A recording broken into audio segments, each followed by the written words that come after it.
Council and staff and anybody who's watching us online. This is a special committee of the whole meeting to deal with our capital budget.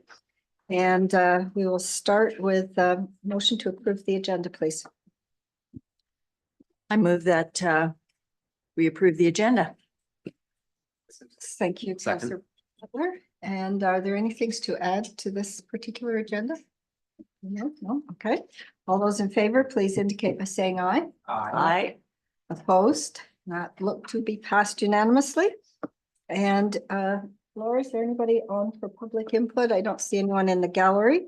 So we'll move right to staff reports for discussion. And Beth, you look like you're getting all set up. Whenever you're ready, convenient.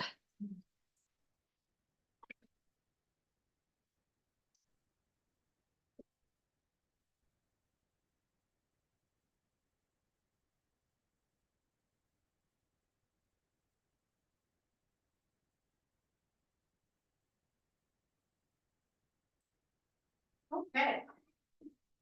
All set? Yes, we are. Pass your microphone. Not all set. Now we're all set. So this afternoon, we're going to attempt to get through the draft 24-25 capital budget for the town and for the water utility.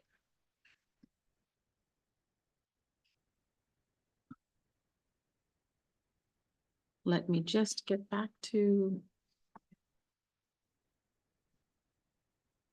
Laura, I might need your help just for a sec. Oh. Okay. Okay, now it's allowing me. It wasn't allowed. Yeah. Okay, so the focus for today will be on reviewing the draft capital budget for the fiscal 24-25. Within that review, we'll be looking at the similar format as the information report was in, looking at projects that have been carried forward from a prior year from 23-24, looking for projects that will have revised cost estimates, which will be kind of embedded in both projects carried forward and what I call newer planned projects for 24-25. And then the last of the 24-25 newer planned capital projects. Then we'll touch on to the water utility. Again, similar format, projects being carried forward and newer planned projects for the upcoming fiscal year. Some funding assumptions we've talked about in the past, and I know council's talked about with my predecessor, Director McLean, funding assumptions for the 10-year capital investment plan. Looking at, today we'll be looking at some key funding assumptions and some new assumptions. We'll be looking at the change in long-term debt and the requirement for that as we move forward. We'll be looking at the reserves. We'll be looking at the debt covenants. And grant monies that are designated for capital expenditures for the new fiscal. Any questions? Everyone's good so far? Interest rates have to be considered when we're looking at the long-term debt. As the addition of capital projects go up, obviously our funding of our capital reserve is in place and will continue to be in place, but sometimes our priorities are larger than what our funding within the reserve. So we may be required, and in this coming fiscal, we are required to take on some long-term debt. The long-term debt funding in the draft, this version, and let's call it version 3, is about $1.5 million. And it's broken down into principally those 4 projects, the Public Works Phase 2 for $600,000, the new Welcome Center for a component of it for $400,000, street reconstruction, and the sewer treatment plant. In discussing or looking at interest rates, I was able to talk to Mike McLean, and we've gone through what the old rates had been in the fall debenture for 2023, and they're lower than what the current, the fall debentures in 2023 are higher than the debentures were for the prior fiscal 22-23. Will this eventually go away, the bottom toolbar? It is taking, it'll take me to the next page. If you could, because I'm just beautiful. How do I move this? Better? Okay, much better. Thank you. Oh, lovely. Thank you, Laura. Thanks, David. Fall debenture interest rates for current 15-year debt term is 5.35. For a 20-year, 25-year, and a 30-year, they're all at the 5.5% interest rates. Previous debenture rates ranged from the low 4% to 4.5%. So we're roughly a full percentage or basis point higher year over year.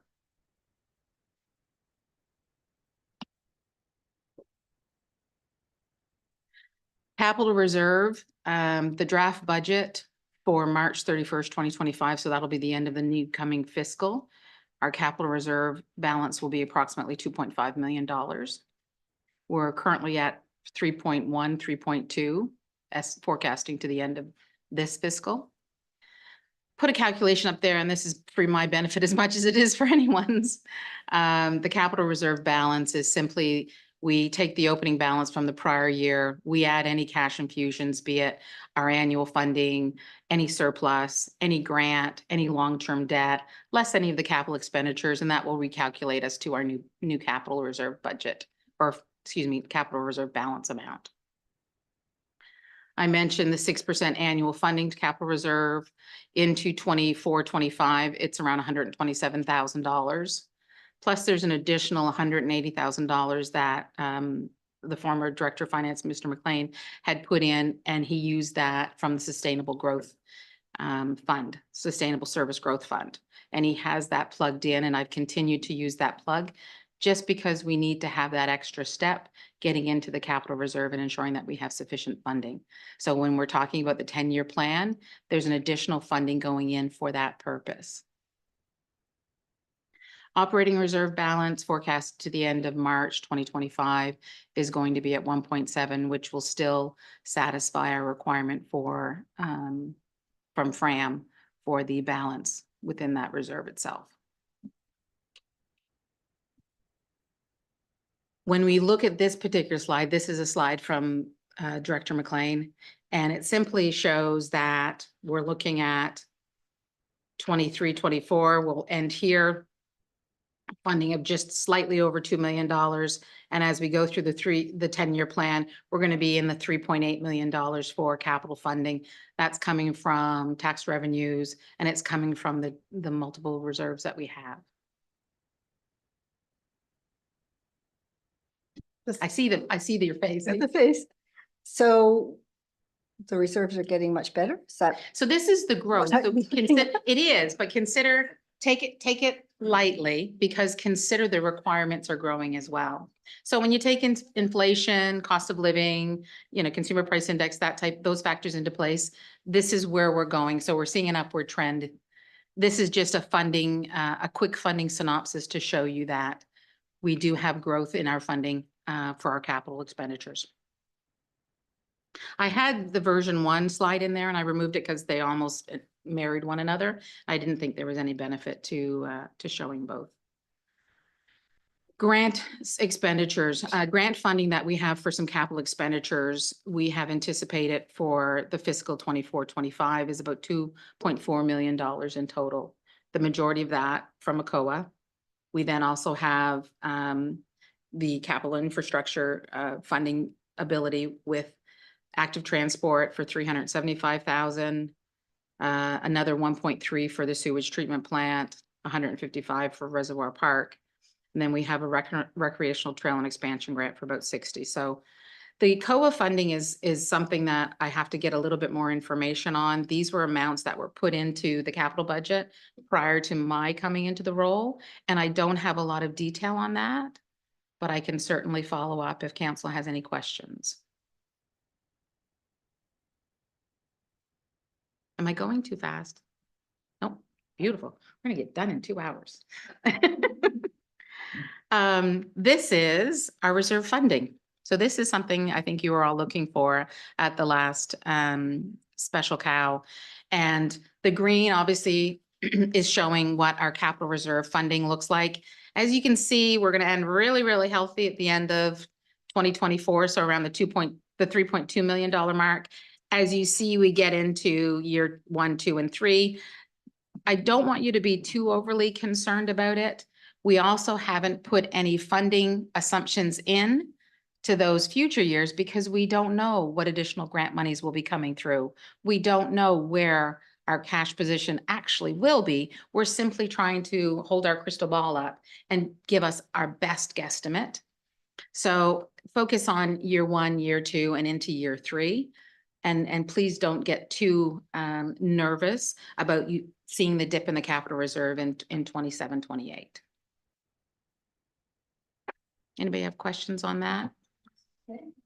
So in year 2027, we will have $250,000 according to that in the capital reserves. Worried or not, that is not a lot of money. Nope, it's not. But it's also without, if I go back to a previous slide, we're also looking at this year saying we're gonna have $2.4 million in funding from grant monies. I don't know in 27, 28 what we'll Yeah. have in 27, 28. So we have a clearer picture for the upcoming 12 periods, but we don't have that clear picture 36 months and beyond. That make sense? It makes sense, but I would say I don't feel good about it. Yeah. Okay, I think there's so many unknowns between now and that fiscal period. I could be wrong. I also feel like it looks like this every year. So obviously there was a time when this year was down at the bottom. Well, for my. but it was at year 10. Yes, Remember when it okay, did? it went differently. It didn't go like this.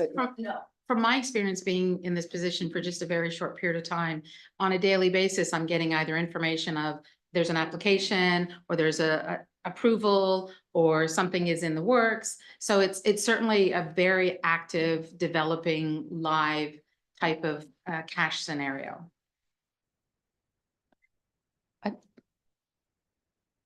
Oh, no, So the Councillor reserve. Ingham? Sorry.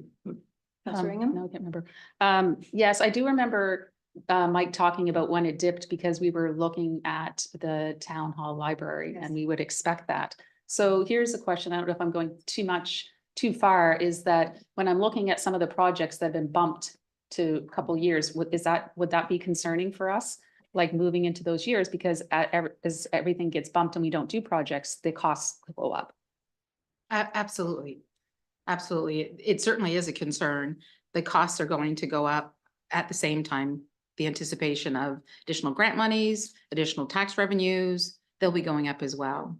So when we look at the first graph where we're looking at, oh, where did it go? This is similar. These are the cash requirements that we're going to be able to fund. And then as we get further on, this is the reserve funding. There's so many unknowns. And so when I say to be cautious, it's simply a matter of there's so many unknowns that we don't have the information for. The capital projects is great because we're doing our job and council's doing its requirement to have that perspective outward, ensuring that you're being stewards for the entire asset portfolio that the town holds. At the same time, that entire funding scenario isn't standing it up as of that particular date. There'll be options for debt, there'll be options for reserve, there could be surplus, there could be grants, there could be other monies. When you look at 24, 25, 25, 26, we have a clearer vision on that. We know some of the grants that have already come through that are going to span 1 fiscal or 2 fiscal periods.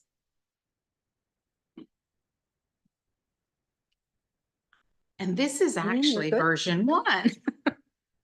So this was the January COW meeting. This is the same graph from the information that was on the first presentation, second presentation, I believe, for the operating and capital budgets. So you'll see the difference in funding. We're looking that we have slightly improved. The reason for some of the change when you're looking at 26, 27, 28, it's because we're adding money through debt. So as some debt retires, we'll be taking on new debt and we'll be balancing those funds again.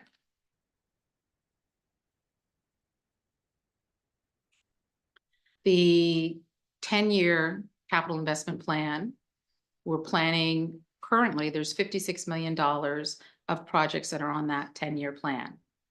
We know that there'll be increases to those costs. We know that there'll be additional projects that will come into light as time progresses. And we want to maintain, if you compare it to 23-24, we had $52 million of capital projects over the similar 10-year span. We're up by $4 million from new developments and new information and new priorities that have been devised and brought forward to council. Keeping in light of any of these debt requirements, again, we have that 15% threshold for the debt service ratio. And we are covered. We were covered in the first draft when, this is the first draft back from January, Cal, when my predecessor, Director McLean, presented the capital budget. Here it is for version 3. We don't have a lot of window here in the upper years, but if I could direct everyone, and I have the 10-year here because I know this is what you're comfortable and you've seen in the past. When I first looked at this graph, my immediate, having looked at so many of these through the years, my immediate response is, well, I look at the first 24 months, and then when I get to 36 months, I know the information is not there, and it starts to branch off. When you look down here in 2023, 24, 25, and 26, I mean, it's pretty static. There's not a lot of change. We're balancing our cash reserves and our debt really well. We're balancing it with the projects that are required for the town infrastructure. When you get into those future years and then you span up until 29, 30, and you see this large jump right up here, it's simply, there's too many assumptions for us to be able to predict or define where we're going to be in each of those years. So I think it's wonderful that we do the 10-year plan, but I do want to pull it back somewhat so that we know that we're focusing on next year with preparatory skills to be able to span it into the next 10 to 20 years. I see it more as portfolio funds than I do committed funds to some of the projects that are currently in the outer line years in that 10-year capital investment plan. Okay. That's version 1. So now we're going to start looking at some of the carry forward projects that were budgeted either in 23, 24. A couple were actually budgeted in prior years. And there's a number of reasons why those projects may have been postponed or delayed. Also why my colleagues, Director Lake and Director D'Souza, are both sitting close to me because a lot of the questions are probably going to be focused to them or directed to them because it falls under their umbrella of authority and direction with their teams. If we start, the first project that we looked at is the phase 2 to the Public Works building for the renos and deferred maintenance. It was budgeted at $600,000. It's planned for 24, 25. And certainly the plan, and Alex, if I say anything or misstate, please jump in. The plan is to get, there's already been $70,000 basically invested in the design of the HVAC system for the entire building. To complete that installation is about another $150,000. So that'll put us at around $220,000 of the 600. It'll leave us with $380,000 to complete the balance of any additional maintenance and or upgrades to that facility.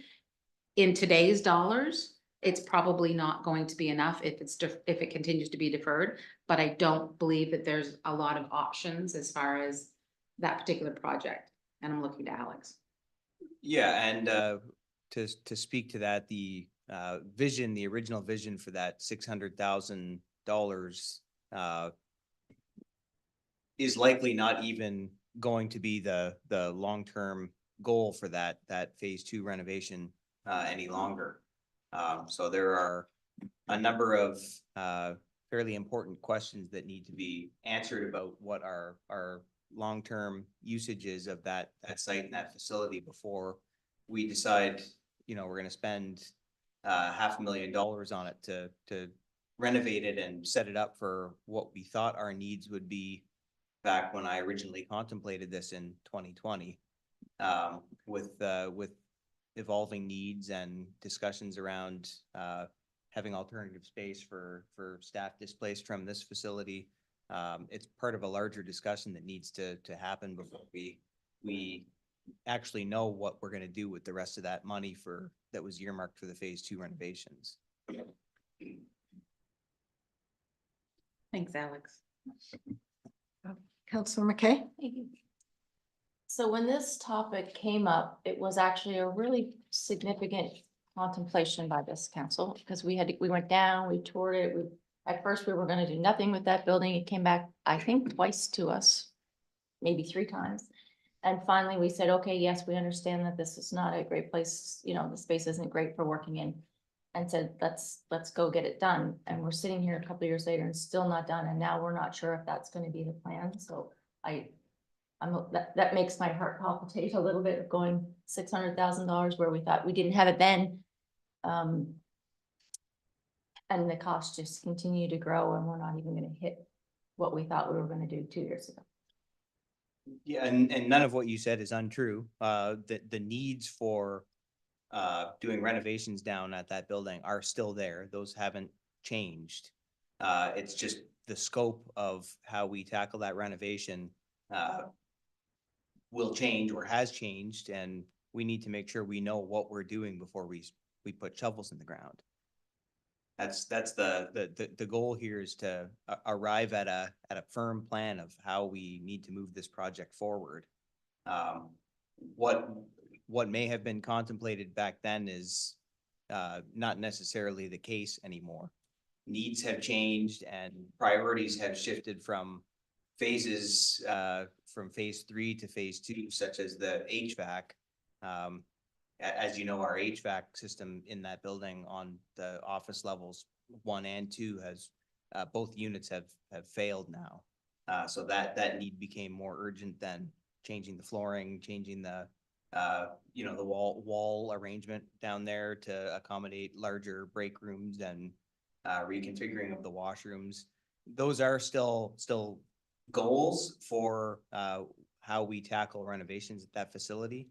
But if we need to create additional space for office staff who are displaced from town hall, it's a completely different conversation.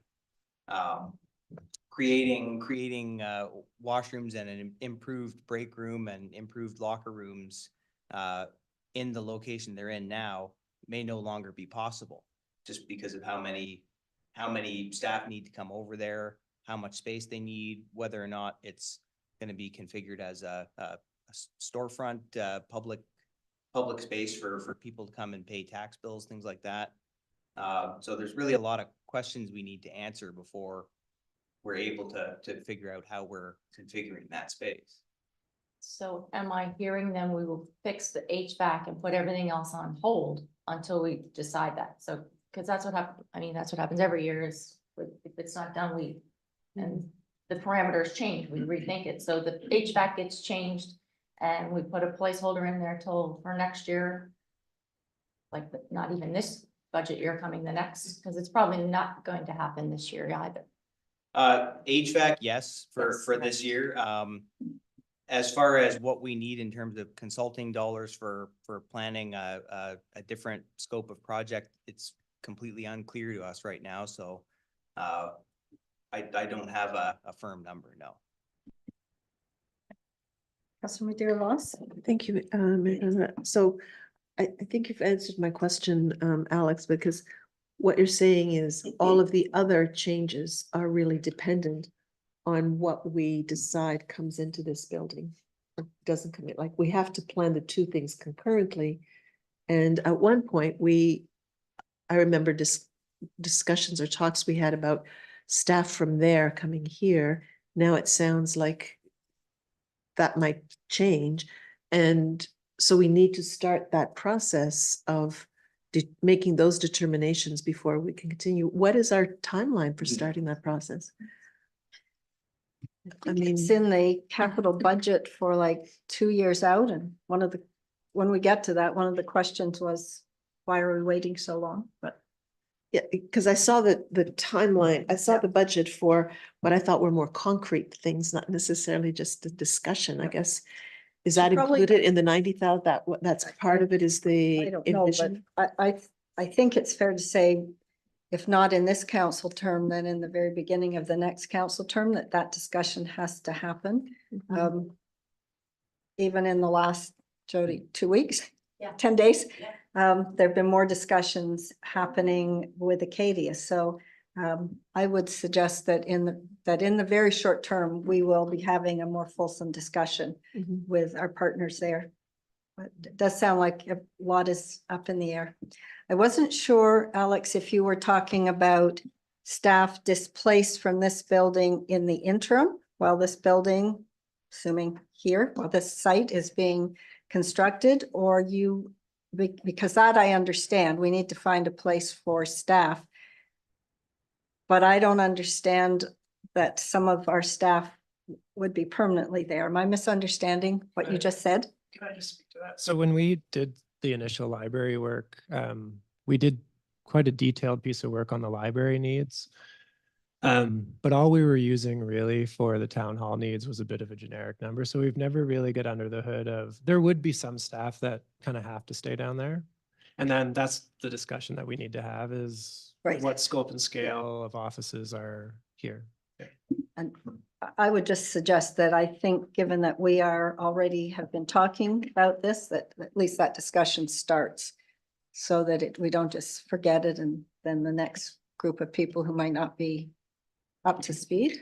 Well, I would concur. I think we've been in a lot of discussions. We had several days of doing Yeah. that exercise and that visioning process. I think it would be unfortunate to not have that knowledge there ready and include it as part of the transition. So yeah, it'd be great if we could have that as soon as we I can. think we should be able to identify a date in the next, not that it will be in the next few weeks, but I'm hoping in the next few weeks we'll be able to have more information about that. And keep in mind, phase 3 of the project is scheduled for the 25-26 fiscal. So it's scheduled for the following year. Yep. I think council should be focus on when we're looking at future years with the town hall, the library, potential fire hall, and wastewater treatment. There's a lot of funding jobs. When I look at the projects that town has done in the past, compared to projects that they had budgeted for 23-24 and going into 24-25 in the future, you're almost doubling your capital injection year after year. So it's quite an aggressive capital plan. So if you go from $2 million to $4 million to $7 million to $14 million within just 12-month increments, that's a huge undertaking in my professional opinion. The new Welcome Center. So I know that there's an RFP pending related to the metal roof. Currently council's approved the new Welcome Center to a budget of $688,000. That includes the Welcome Center, some additional costing estimates that went up by about $79,000, plus the barrier-free washroom. And then there's an RFP or RFD pending. I think you're going to address at the council meeting this evening. And just to note, that is part of the accessibility plan. And there's some ACOA funding that I presented in one of the earlier slides of about $400,000 for that particular project. Recreational center, automatic doors, that was the carry forward from the current fiscal to 24-25. And I believe that's on board. There's no plan for that to need to be further postponed. And it should be done in 24. Mhm. I think you said the funding was till The funding expires in December of 2024, so we have this year to get that part of the job done, yeah. beautiful. There was a Public Works 5-ton plow truck that it's currently on order. And it's simply, that one was delayed simply for receipt more than anything else, not for, I don't think we need to have a lot of discussion unless somebody has questions. There's a wayfinding, excuse me, that has been postponed simply from, I think, some identification as far as where we want to put those monies. And that, I believe, is something that's been on the docket for the last 2 fiscal periods. Transportation department, we have $75,000 for flood risk mitigation. Potential, we could have some grant funding that could aid us with that particular expenditure. And some of the considerations that we talked about in the management meeting is it's slightly different than what the province is doing because we're more of an urban downtown waterfront, and certain considerations have to be made for that particular reason. Councillor Palmer? I just want to be clear on that, on the flood risk mitigation, that's saltwater flood risk we're talking about. We had a guy here, Alex, the other day, his name's just on escape me, should know it, who asked a question about the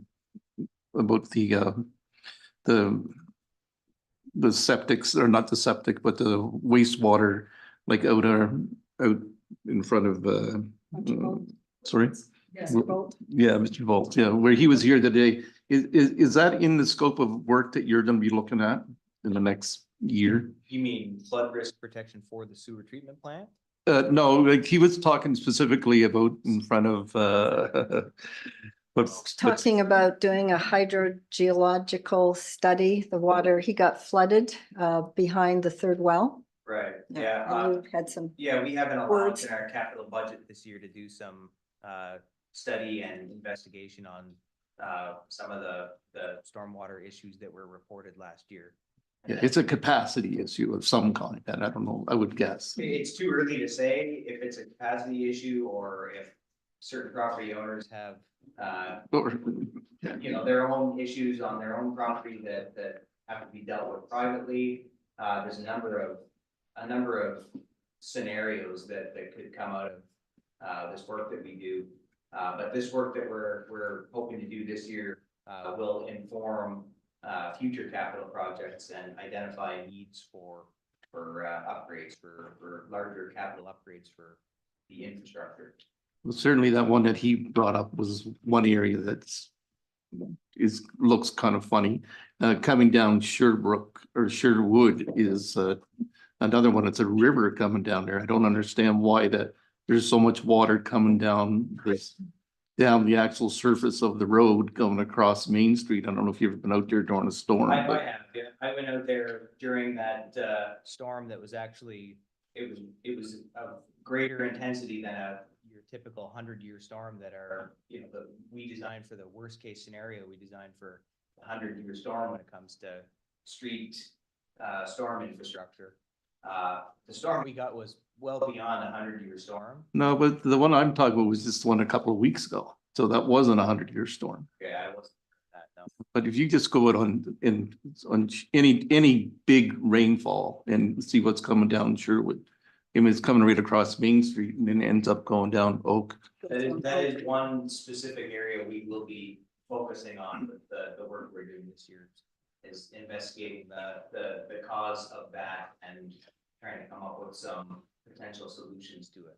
So that's this year. That is, yeah, and as I said, it's just the study portion of it this year. There likely won't be any actual work done unless some very low hanging fruit is identified that we can take care of easily and right away.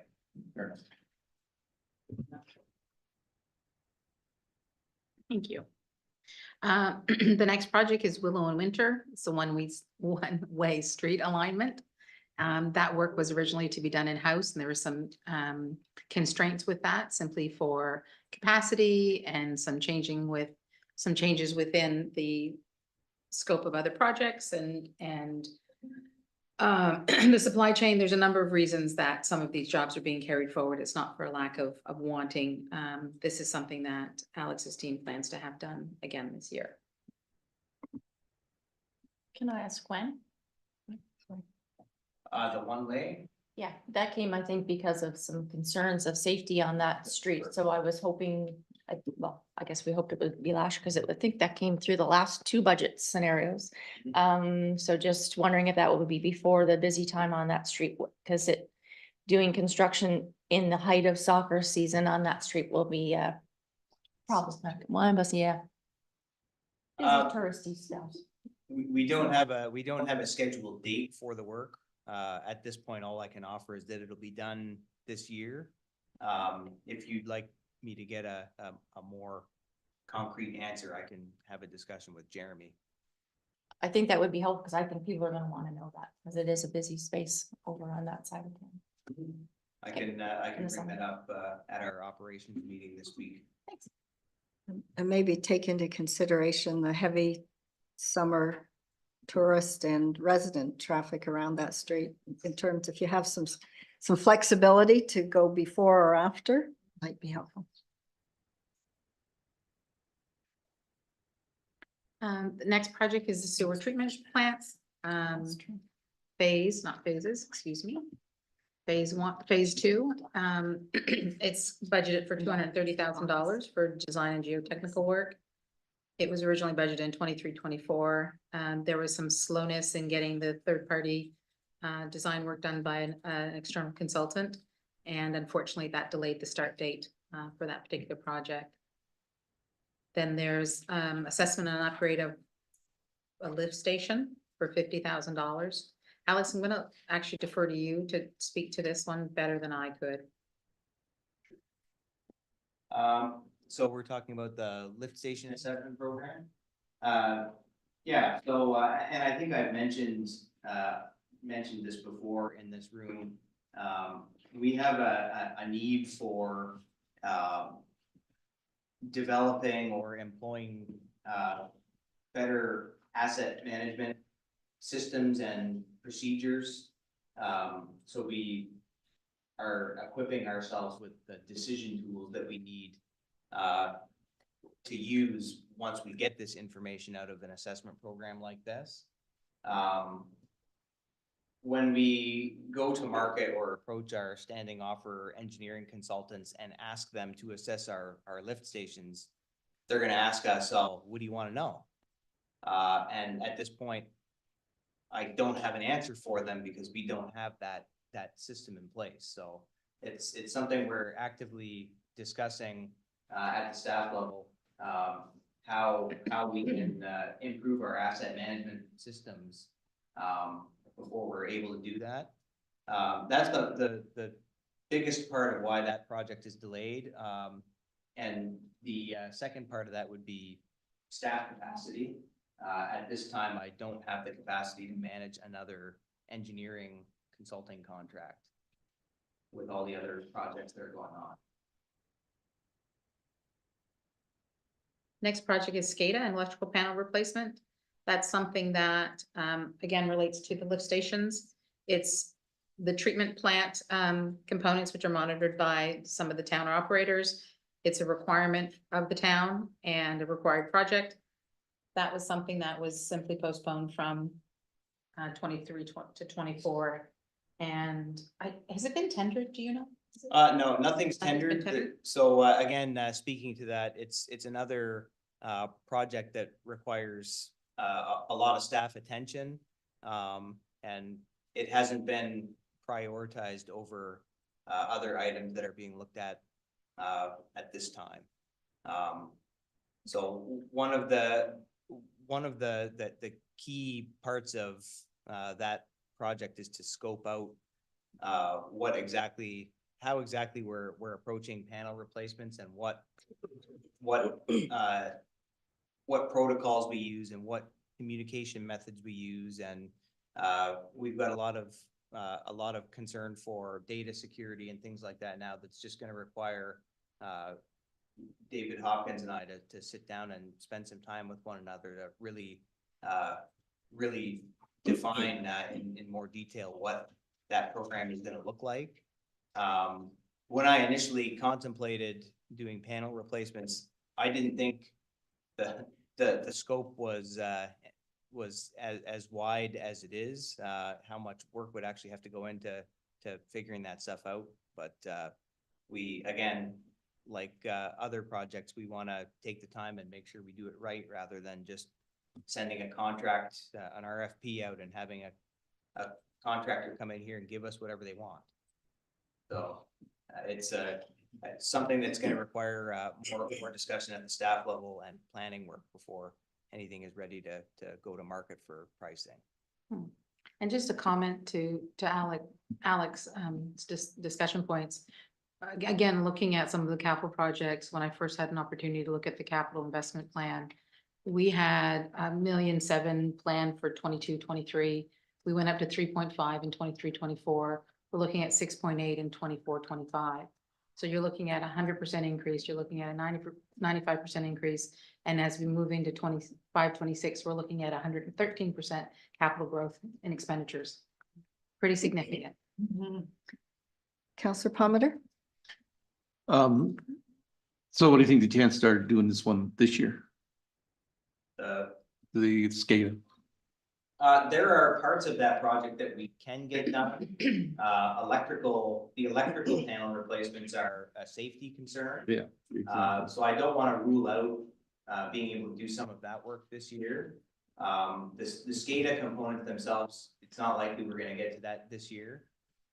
If we can define what that replacement program looks like this year, I'll be happy, but the safety part of it, replacing panels that have rusted out and things like that, I don't want to rule that out for this year, and those items are pretty straightforward that we can just have a contractor come in and quote on a direct replacement.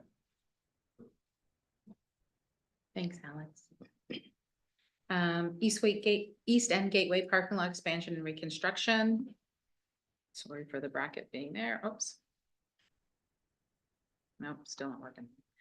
I'll leave the bracket there. Little OCD here. The initial tender that had been received was over budget. It's currently out for tender again with some revisions. The tender is due the end of the month. And there's some ACOA money potentially for that particular job. Was Reservoir Park washrooms and change rooms. You'll notice I have a highlighted amount here. What that highlight simply means is this is a project, even though it's a postponement or a carry forward, there's additional monies. So it's a highlight for council to know that a decision has to be made on whether those additional funds are to be allocated for that project.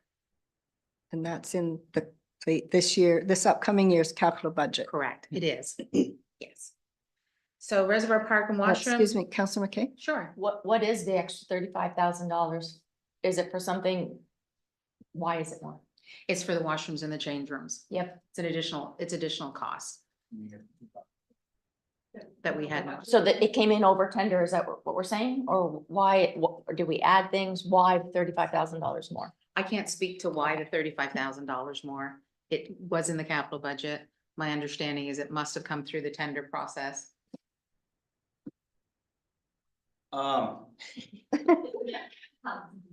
Again, no, this is, and part of the issue we're having is, Devin and I have inherited a number of projects from, other files that, we don't necessarily have all the information on. The 35,000, I believe, was, I'm not even sure, to be honest. Understood.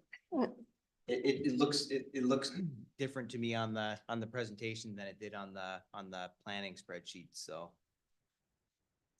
See if I have notes here. I can help at all. But we always did plan Yes. to have washrooms and change rooms put it, like, the items are not new. No. So it's just the amount. Correct. That's what I'm asking. Yeah, Are there, where is it? did the scope change or did the cost change? One or the other. So something must have to, $35,000 is a fair chunk of change. So I'm just wondering what it is. So we understand that you inherited this project, so is the cost just higher, or are there additional things going into the washroom change rooms? I always remembered the number being for the washrooms around 160. That's what I'm drawing a blank on the additional 35. So we just had a meeting with Dave Taylor, myself, Nick, and Alex. We're moving this project forward with direction from council, with including the shade and the tree planting. So we, I don't know, do you have any on the 35? On our notes, it was always 160. That's what I thought it was. So then it's not additional, it says 190. It was 125 up there. The 160. You're talking about, the pond and shading and other improvements as well. That's in there too. Yes, it's for the total project of the 190, 30,000 of that is for pond shading and other improvements. And then for the washrooms and change rooms, it's a total of 160. whether that was, again, it was inherited in the same spreadsheet that I acquired. My assumption, talking to Director McLean, was that that was something that came through in 23-24. I don't know if the RFD came through as far as what the funding was for that particular one. Maybe we could check to see if the washroom, not now, but if the washrooms were 160, are they now 195? And why? But then, but the new budget total is only 190. Isn't that? We're looking at a spreadsheet with 160. That's always been the number that I thought was, and that's why I was So, like, I should know. Well, you can get that information for us. I know you don't have it right now. Counselor, Deputy Mayor Elliott. Thank you. So Devin, you made a reference just now to other improvements, meaning tree planting. Because there's room for a lot of tree planting up there. So that's what that other improvements means. Yeah, so we had presented on a few different ideas up there, being some additional seating with shade and some trees that would eventually provide shade. But yes, there's definitely a desire for some tree planting there. And that's what we're moving forward with. Yeah, because there's quite a few trees down on the north side walking around the pond. And I can see space.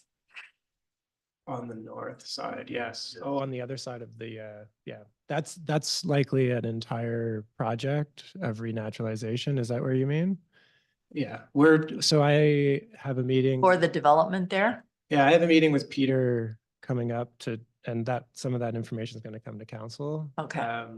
On shaping some of the tree policy and larger areas that need to be replanted like that. Okay, thank you. So just a note, the $35,000 change in version 1 of the capital budget, Director McLean had it at 125,000. So the identification of it needing to be 160 is where the $35,000 came from. Originally, council had approved that there would be that staff would proceed to tender for the tennis courts, the reservoir washrooms, tree shading, and clock park. And that was back in, actually, it was the January of this particular year. So that's obviously come within the last couple of months as far as a capital change. But we'll look into it and get additional information. Yes. Yeah, I'm looking at the original project charter for Reservoir Park that would have been 2023-24 Parks and Open Spaces Charter that was prepared by former Director of Park and Rec, Elton Thompson. His budget for the Reservoir Park washroom was $125,000. I don't know what was included in that budget or how that number was derived. I don't have any notes on why an additional 35,000 was added to it.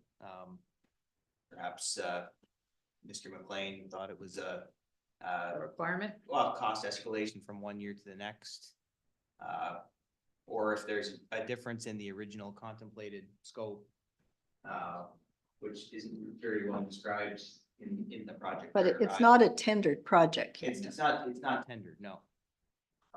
We are proceeding with a design consultant to put a design together for it. But it would be, So that could change. The The the 100. total number, yeah, that could change. Could definitely change.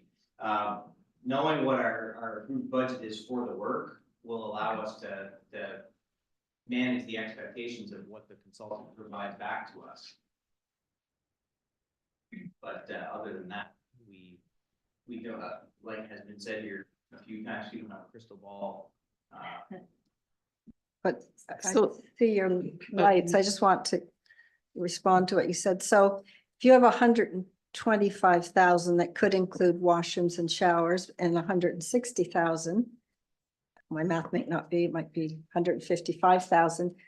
I'm sure, so somebody, depending on what the budget is, they will build or work to that. So we approved 125. I thought you were saying it's come back tendered and we can't do it for 125. So I think I'd Mhm. say that's a decision point for council. Mhm. Councillor Palmetier and then Councillor Ingham. So nothing's at the tender yet for this. When do you expect to have the design back? We haven't even approached design consultant yet. Yeah, so that's probably not gonna get done this year either then, probably. Not necessarily. It's a fairly simple scope, that project. I think it's a pretty easy one for consultant and a contractor to knock off. It's not very involved. We have Well, you have. very limited goals for what the outcomes of the project have to be. And we have a good idea in our minds of how that's to be executed. So we have to guide a consultant to provide us with a tender package that we can go to market and get fair pricing on. The, how far away from the corner, from the road, do you think the washroom will be? roughly? Again, that's not decided yet. So you're gonna have water, sewer, power? Yeah, Power and water are already there at the site. The only thing that needs to be run is sewer, which will be pumped sewer. So fairly small diameter line that's relatively straightforward to put in. So we're not expecting significant disruption there. Councillor Ingham? Yeah, I'm just getting from your last statement of the fact that you haven't designed the washrooms or put anything out to tender, the $35,000 is just up in the air. So until you do that, it could be less or more because this wasn't your project to start off with. Am I correct in that? Yeah, it's accurate. Yeah, so I mean, for you to come back and say, where's the 35,000? I don't even know if you would know right now. Like, so it's come to us, but it shouldn't really have come to us. Then if it's not, you know what I'm saying? I'm kind of at Councillor the McKay? same spot as Jen, Councillor Ingham. I'm confused by, we don't have a design, we haven't tendered anything, but we're gonna ask for more money. So I'm confused by why that happened before the design. Like usually you would design, right? I'm just thinking of doing my living room work. I designed it, I have everything's in mind, what I wanna do, I go out, I price the things, I come back, I know what my budget is, I add or take away or get more budget and figure it out. So am I wrong in the process of thinking that that's how we would do it? Because if we don't have, I'm not sure we're budgeting for things we don't know what we want. No, you're not wrong, and absolutely that. I've said this many times before that in a lot of these budget estimates that we have on this 10-year CIP, there's numbers in a spreadsheet that haven't been thoroughly contemplated, no designs to go with them, no capital cost estimates to go with them. They're simply placeholder values that force the funding that we have to abide by. And then these numbers creep closer and closer and closer to year one, and we get to the point we're at now, and we don't have that design work done, and nothing has happened with that number. So Yeah, because this was actually supposed to be done last year. Not this year, coming, like this is a carryover, so, yeah, okay. Councillor Madeira Voss. So how I interpret it is we had one set of eyes said 125,000. Then another set of eyes came along and said, oh, we need another 35,000. And now we've looked at the whole thing again and said, well, we probably need also another 30 for these pieces that weren't considered first time around. Coming to 190 for the pond shading, because that wasn't part of the original discussion around that. So all of it is really a reflection of various discussion.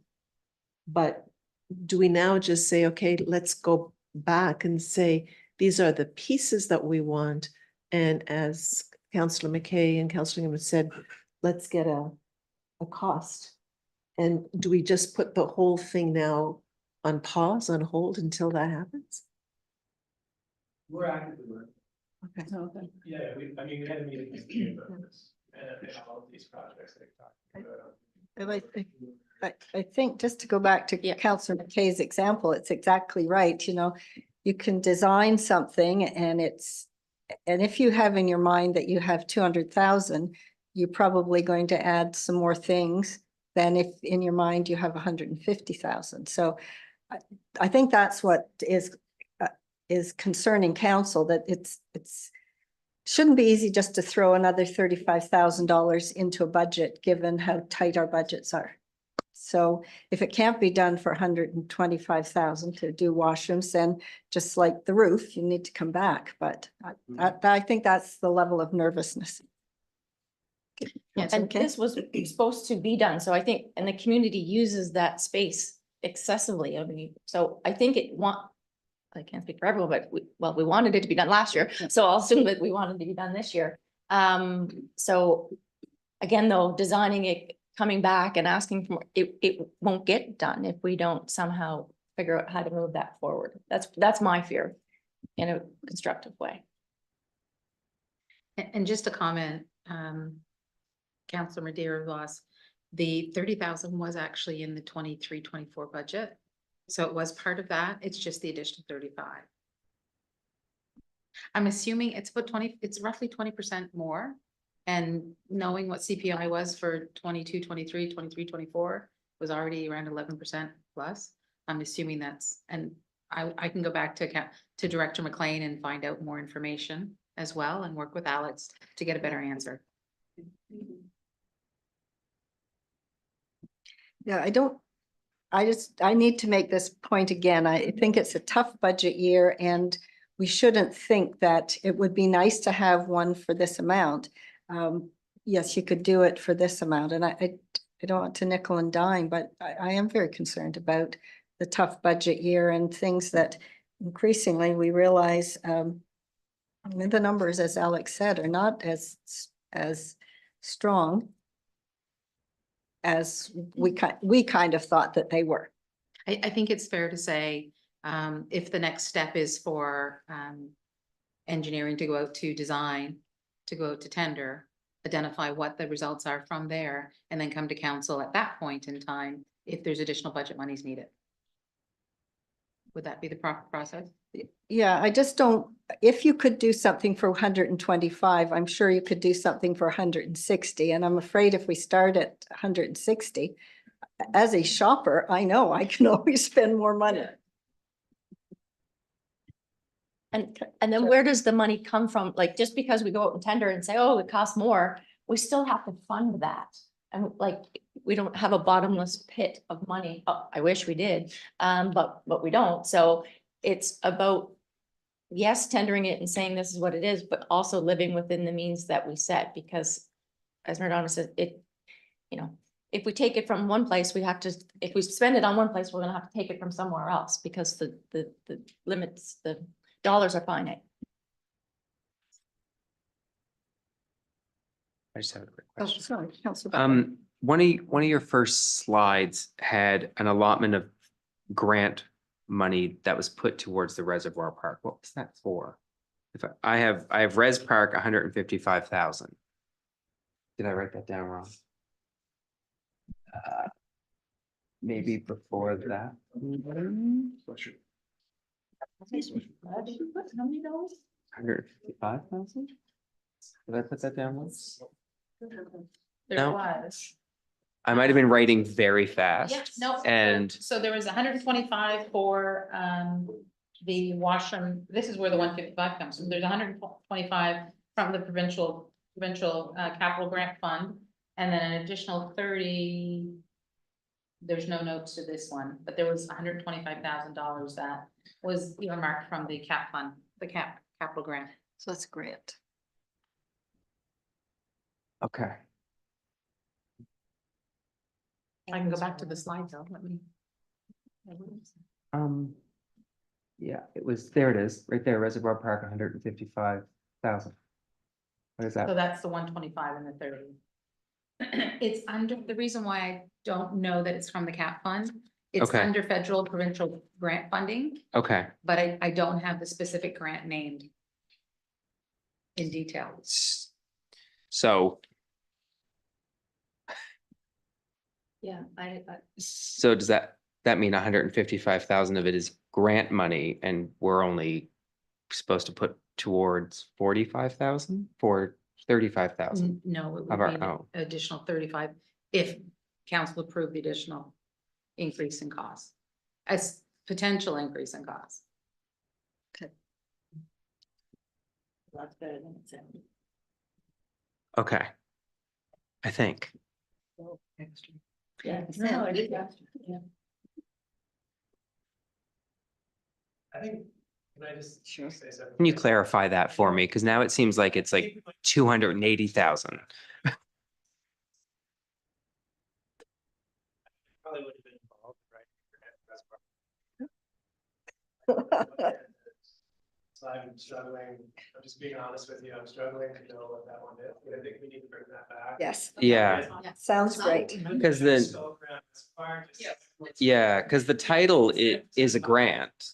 The Mhm. title you had above that is the name of a grant, but I don't, And that's the information that I was provided. yeah. So if there's 155,000 already allotted in grant funding for the Reservoir Park washrooms, that feels better than 190,000 all coming from us.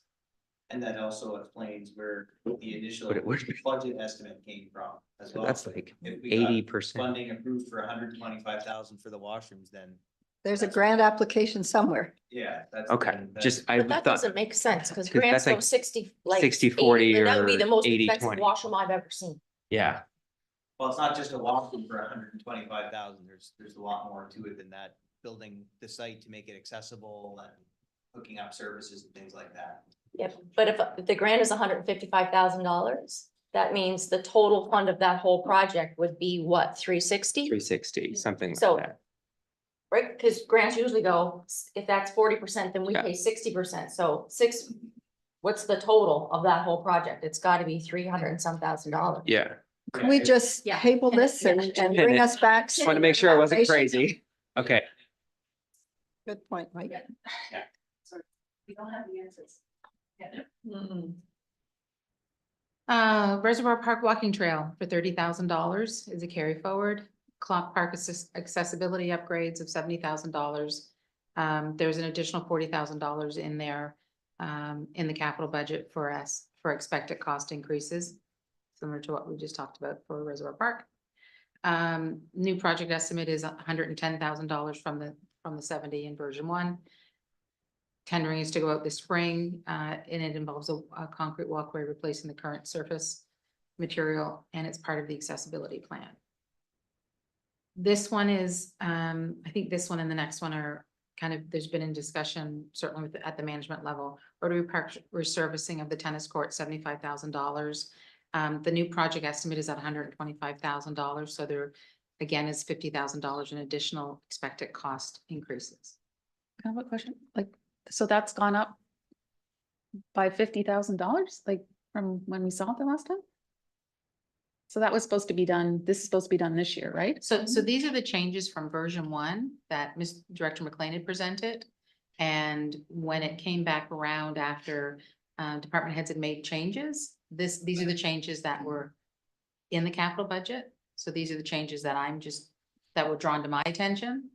And that's why I'm bringing them forward to council. It seems like a lot. I know by walking by there every day that they're all peeling off and there needs to be something done because it's gonna be a safety issue. Just from going from 75 to 125.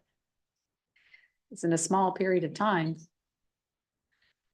They're breaking down though, like Yeah. there's like, you can see them all over the soccer field, like the blue chip, like they're flying off, like it does need to be done. It's probably a safety issue. I agree with that, but Was there a $75,000 amount for to cover the pickleball courts? That's separate, so coming out. they didn't get scrunched together, okay. That's coming out. Council Palmer, But this is the same tender that we put out last year, Alex, that we didn't get a response to. Yeah, did we not get any response to that? No, we didn't get a response. No, No, you don't have, and you haven't got the tender out yet. It's not tendered yet, no. How far away is that? If I can get an afternoon to finish reviewing the procurement policy on how we tender a project like that, it won't be very long.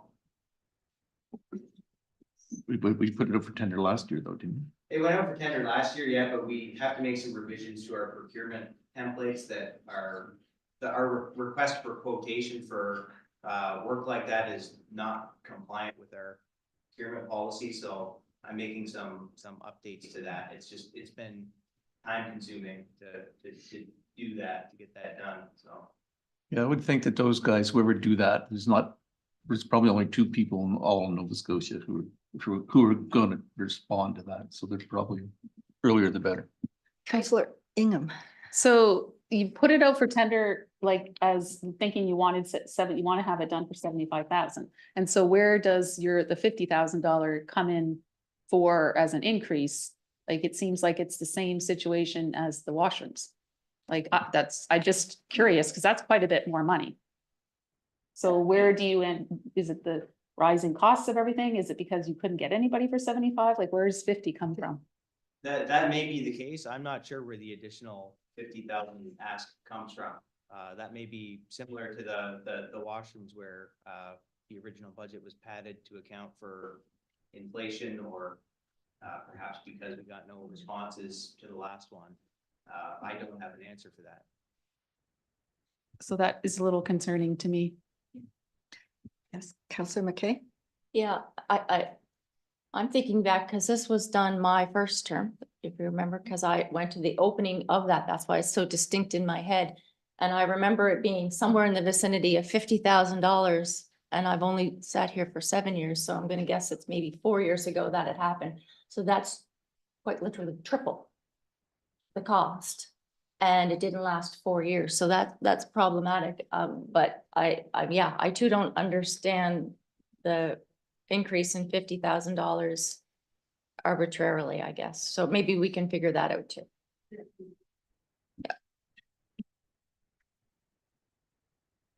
Just a comment. This is not in this town. A few months ago, I actually put a request for pricing on an asphalt parking lot, and it was for 20 vehicles, and it came in at $120,000, and the contractor was down the street from us. They barely had to go anywhere. So I don't know, and I'm sure there's some cost based on, square meters, something along that line that we could certainly get down to. I don't think $75,000 to do a tennis court, in my little limited knowledge, would be suffice. Yeah, and that depends entirely on what exactly needs to be done. If it's simply resurfacing the top material, that's a completely different cost scope from excavating and removing what's there and repaving and then applying the new surface coat. So Yes.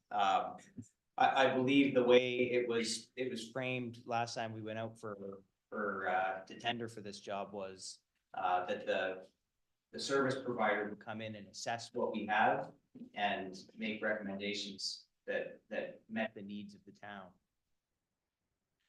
And I think this was just revisited again back in the January meeting for staff to go out to get tenders for the tennis court, correct? Mhm. That's from my notes. I have that at least. Well, I have good news. We're done with carry forwards. I have a question. Counselor Butler. It's more just a question. So when I first got this package, I'm reading through and I'm seeing, this has additional cost, this has additional cost. And I'm assuming it's because some costs will go up and we don't really know. But there was no additional cost for things like the vehicles, Kent Avenue, where I assumed there would be additional costs required. So how are there no additional costs for something like a street reconfiguration, but there are additional costs for just resurfacing tennis courts and like, is 225 for Kent Avenue, 225 for Kent Avenue? Or is there more of that coming up? So I can answer that. Okay. So some of what you're seeing on the budget are budgets that I've prepared myself and have verified. The Kent Avenue sidewalk, for example, is one that I prepared myself and verified with the best information that I have available to me on construction costs, on local market construction costs. So that number is not a shot in the dark, so to speak. It's a proper construction cost estimate. Vehicles, the vehicles, we go through each vehicle that's planned for replacement over the next 3 years. And we keep up with pricing, and we try our best anyway to keep up with pricing increases. Pete Schofield, our mechanic, has a lot of contacts in that industry and is able to keep his ear to the ground and talk to his vendors to understand if the numbers that we have planned are realistic or not. And I do make a point to go through and update those year 1 to year 3 vehicle replacements every year to make sure we're in the right ballpark. Thank you. You're welcome. On to new and planned projects for 24-25. We have IT servers. We have $41,000 proposed for a new server, which will replace the 2 servers that are currently in. Excuse me, would you, by all means, David, you're the expert here, so.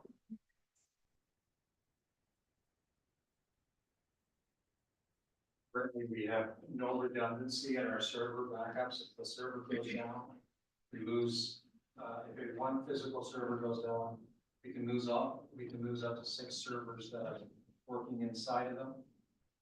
This new server will act as a redundant server that will replicate back the old servers and give us much more compatibility, much more redundancy, and much more security going forward. And the 2 older servers, my understanding, will be utilized in the Yes. Public Works building. Yes, the two old servers will be, have our virtual servers replicated to them, and they'll be placed for disaster recovery in the Public Works building, and the new server will be here. So that mitigates anything like a fire or flood in either one of the buildings. We don't go down, our stuff stays online. I have a question, David. I don't know how long a server, how many years of life a server has. Maybe it's only a couple, but given that this building could be gone in a few years, will these be movable or would they That's be? a very good question. The server does a lot of things, and the server is about this tall. Okay. And it's about 19 inches wide. It's a heavy little butter. Sorry, I'm using technical terms. And it is portable. It's portable. Okay. About the size of a VCR, you would say? Oh, yeah, a little bit bigger than that. It is maybe the original VCRs. I remember a mainframe that had to be down in a basement of University of Waterloo, and it was a whole building size. I wouldn't mind giving you guys a tour of our server. That'd be great. What to wear? Thanks, David. Continue. I think we're dating ourselves when we think of those big mainframes. Hey, might as well. So Mike wants a fancy phone. another proposed capital expenditures for IT switches for $23,000. And those will actually be for we hope to be the new server room in the Public Works building. Upgrades. Then we come to the Welcome Center. We've talked about this several times and brought it forward. The metal roof, RFD for $33,000. There's a Parks Fleet, a top dresser that's proposed for $31,500, which my understanding is it will replace some of the manual labor to do some of the dressing of the lawn. Yeah, Lawn areas, soccer fields and lawn areas. use open spaces. Yep. There's a replacement proposed for a micro truck for $25,000. It's an asset that is aging. It's a 2001. And it allows access for staff to get to some of those open spaces, park areas, walkways, etc. And my understanding from conversation with Alex this morning is we normally purchase a used vehicle. It's not something that's new. That's why it's only $25,000. Kent Avenue, to Councillor Butler's question, there actually is a tiny little bit of a new ask. It was originally budgeted at $200,000 and now it's $25,000, which basically is just a contingency fund for restoration and ensuring that we can get the work done. Stormwater management, this is really, undefined. It's something that's a contingency fund that, Department of, Engineering and Public Works has asked for. And it's simply an allowance for $275,000 for preparatory work and the like for, any stormwater mitigation. We have monies in future years that we put a placeholder in as well. Any questions? No? Reservoir Park change rooms, the $35,000 in additional costs, something we've already kind of spoken about, and there's more work for us to do. Clock Park, $40,000 in additional costs reviewed in the carry forward section as well. Rotary Park, resurface the tennis courts. This is the $50,000 we've spoken. In the carry forward section, Tower Community Park, this is the pickleball. Refurbished tennis courts for pickleball, it's estimated at $70,000. It's been addressed at a previous council meeting, asked to be brought forward into the budgeting process.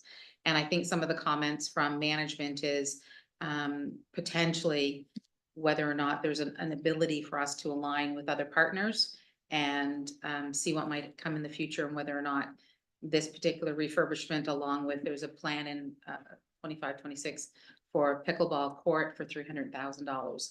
If there's something in the methodology as far as, are we going to combine, council want to combine those, or what exactly might be, how we'll move forward.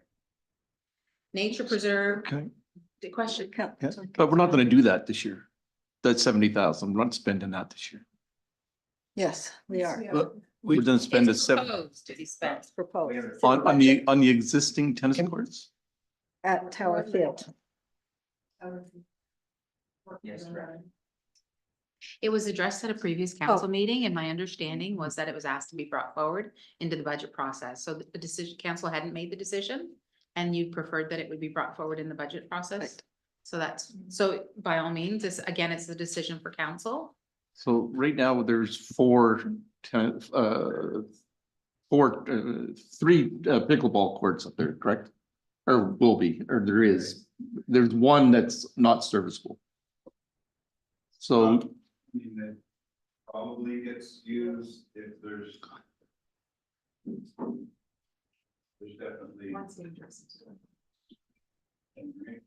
definitely.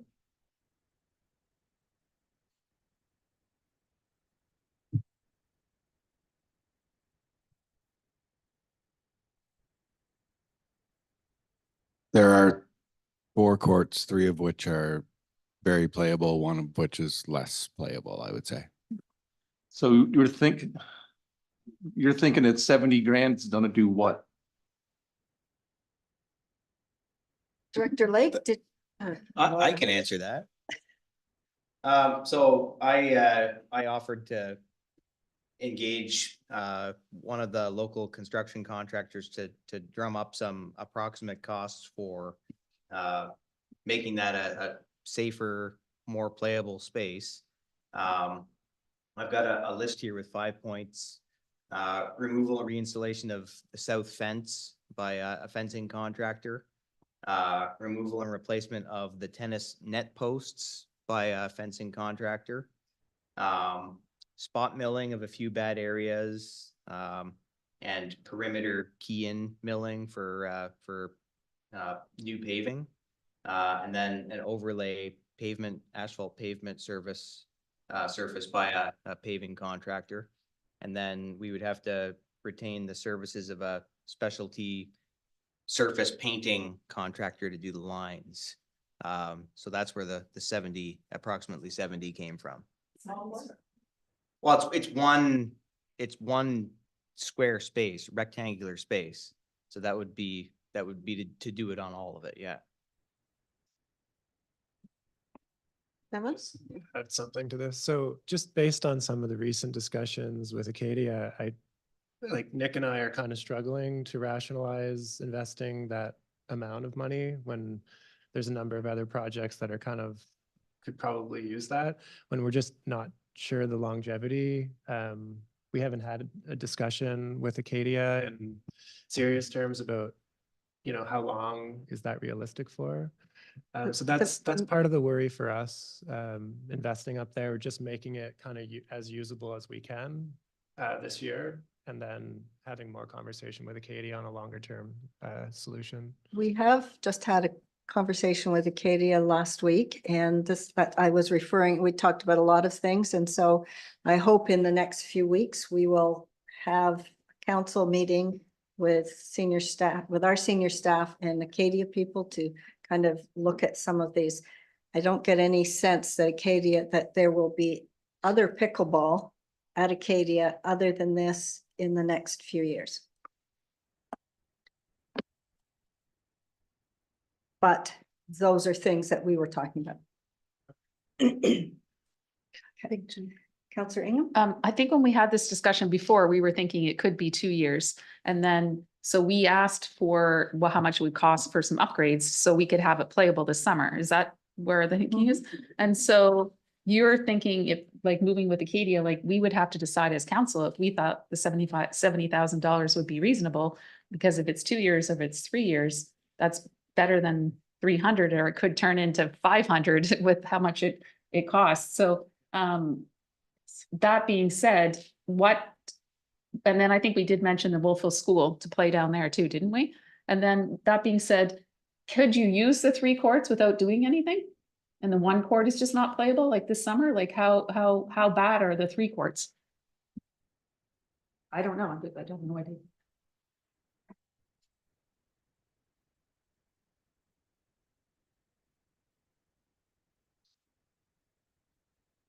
They were played on last summer.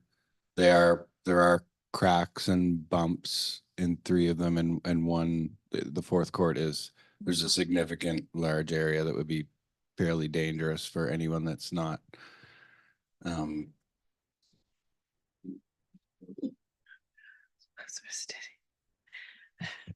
would be me. Councillor Madeira Voss? So I just want to make sure the 70,000, if we spend that now, will allow us to have those courts available for this summer. And how many? Not this summer? And next, but how many years do we think that work will last? We don't know.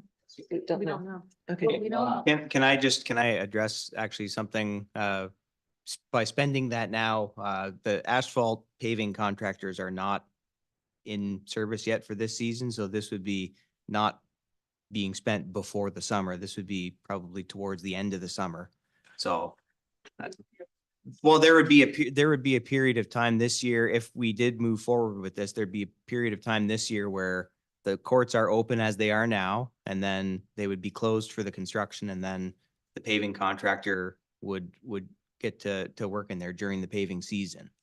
So it's not something that would be done before the summer this year.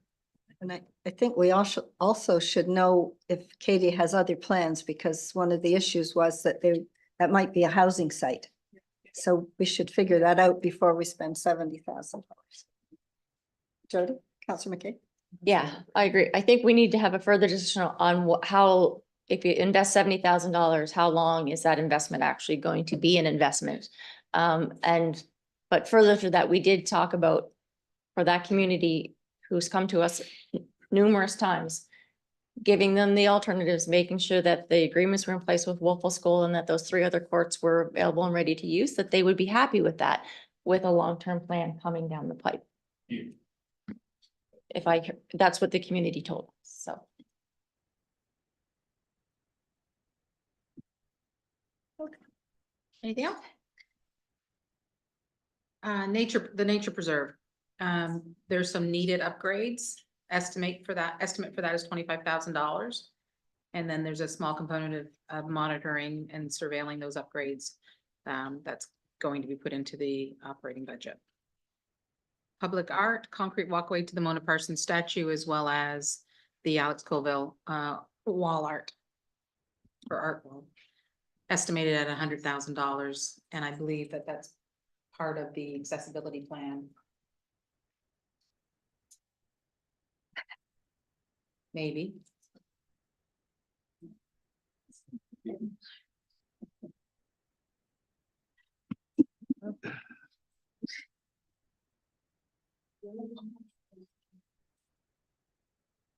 We're replacing some batteries in the back row. Apologies for the delay. It really isn't that complex an answer. So it's not in the current plan, but when the installation was done, it was recognized that that would be something that would make it accessible to all members of our community and visitors. So that was committed to. Thank you. Councillor Palmer. The, so you're talking about a walkway like that would run at right angles to Main Street along, up to the post office. That's what we were talking about, or whoever's in charge of the project. So the scope for the art wall would be to install a walkway that connects not to Main Street, but connects to the existing sidewalks that are in the post office lawn area, to allow people to walk on a hard surface closer to the art installation, so they can read the text and view the pictures from a optimal distance, rather than if someone can't walk on the grass, they would have to try and read the signs and look at the pictures from the hard surface, which is quite a distance away. And what are you doing over at the Mona Parsons statue? What's the?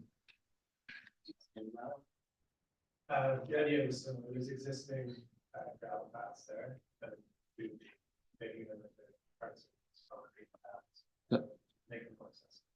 It also, those are something that our parks crew spends a lot of time on. So more recently, when I've been meeting with the parks crew, that's definitely a concern of theirs, is how much more gravel pathways do they have to maintain. So they were quite happy to hear that. Oh, yeah, no, but it'd be one contract. That's pretty. Councillor Madeira Voss.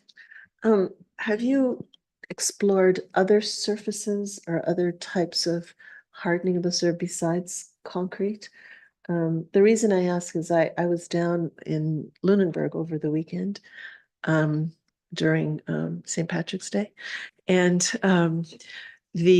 I saw a number of homes that had driveways that had this sort of hard plastic mesh kinds of big, holes that were filled that will create a hard surface without it being concrete and look like they would be a lot easier to plow. And since we're only looking at walking on this, not driving, I'm wondering if there are other types of surfaces that would make it accessible without it having to be, that might be less costly. We do have that type of surface in the parking area for Rotary Park, the southeast parking area. If you've ever been over to that area, you'll see that I think it's on the driveway that gets you into that parking area. That being said, that type of surface has a fairly specific application. And there's a number of reasons for that. It's quite costly. And its primary purpose is not to save money necessarily, but it's to reduce, the hard surface that development produces, to reduce runoff. There are other very useful applications for something like that too. Can be used to create a driveway that you fill those voids with topsoil and let grass grow on top of it. But if you have to drive a dump truck on it, it's not going to sink. So something like our events lawn would be appropriate to use a type of surface like that. But for this, I would say it's best to probably just stick with traditional hard surfacing. Councillor McKay. Thank you.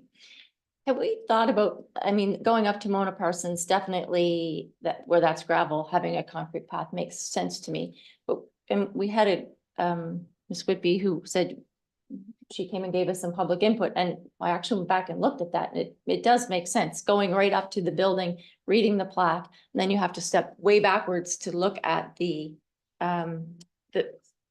pictures themselves, the artwork.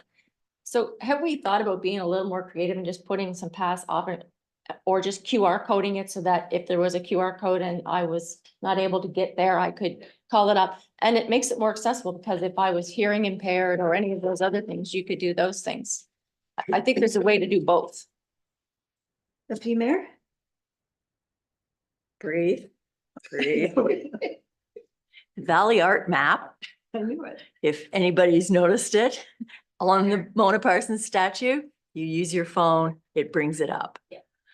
That was a COA money. There remains a COA money, but it's held by Kings County.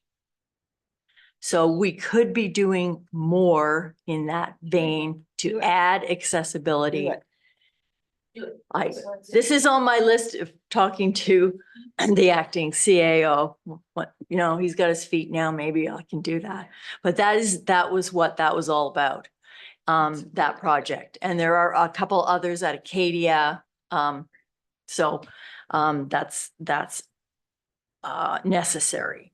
I've also heard about a opportunity with a foundation that is owned or run by a wealthy person elsewhere in the province who is a devotee of the Colville Works.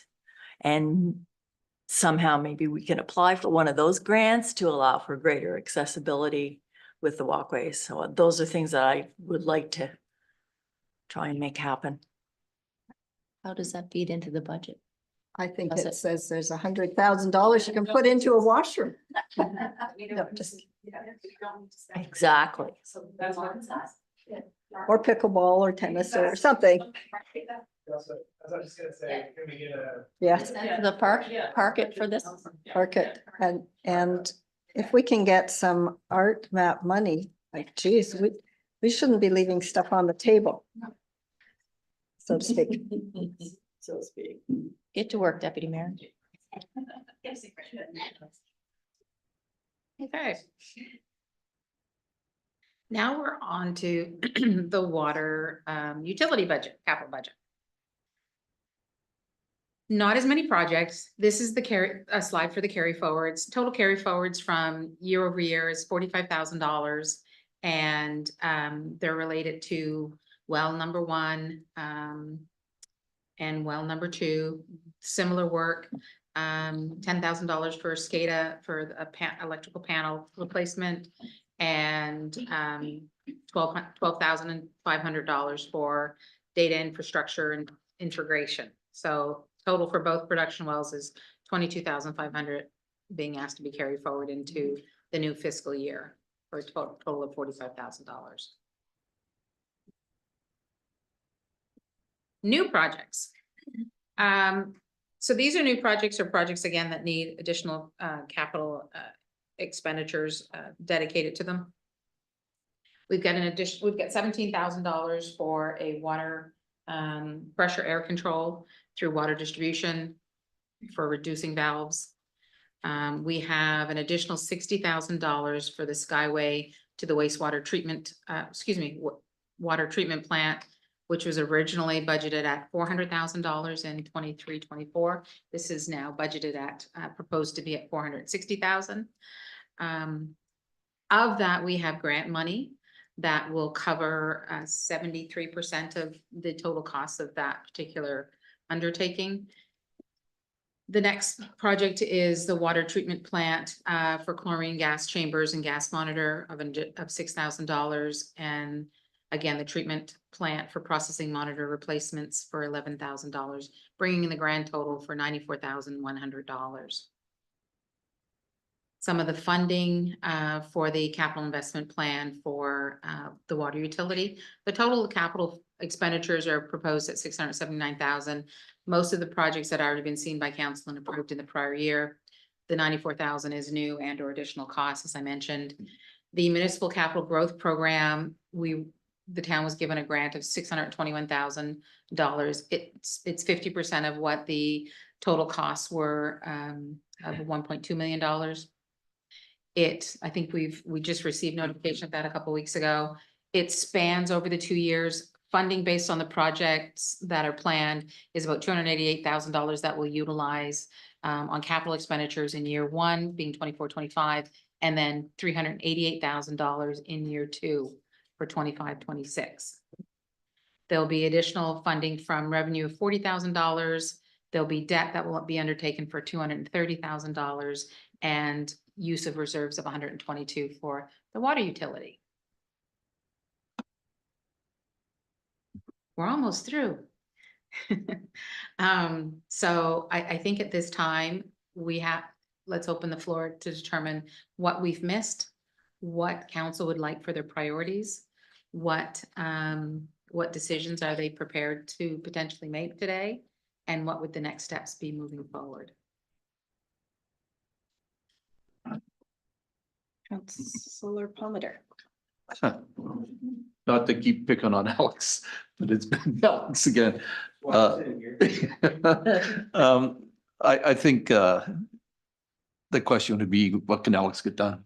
I think that's really like, are there some of those things that aren't gonna get done that we've got in there that we should just put off till next year? Or should we keep them all in there and put them all off in this time next year? You're expecting me to answer. What's realistic? It's a counselor's job. Counselor Butler. I'm only going to pick on Alex because I want to thank him for being a little more hard pressed with the numbers. I don't like hearing things like, oh, it may cost an additional 35 or it may cost this. You were very good with your specific numbers, so I do appreciate that. And you were handed some projects that were not yours and you're just trying to go through them. So I appreciate your explanations. Going through a list like this, you hear things like, we have no backup server. We don't have this. Some things just felt like they were a little more urgent than others.